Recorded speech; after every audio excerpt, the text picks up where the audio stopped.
अगर जन्म लेने के रिश्ते न होते, करता कदर कौन माता मही की। अगर जन्म लेने के रिश्ते न होते, आजाद होता वतन ना हमारा। अगर हिंद में ये फरिश्ते न होते। पानी की तरह अपना खून बहाया गया सरहद पर, और वह खून आज भी निरंतर हमारी सरहद पर हमारे नौजवानों का बह रहा है।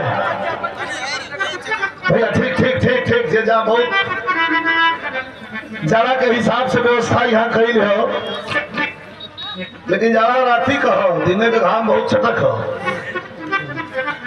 फिर भी एक भजन मसत नहीं से बजा के दे दिया जाओ।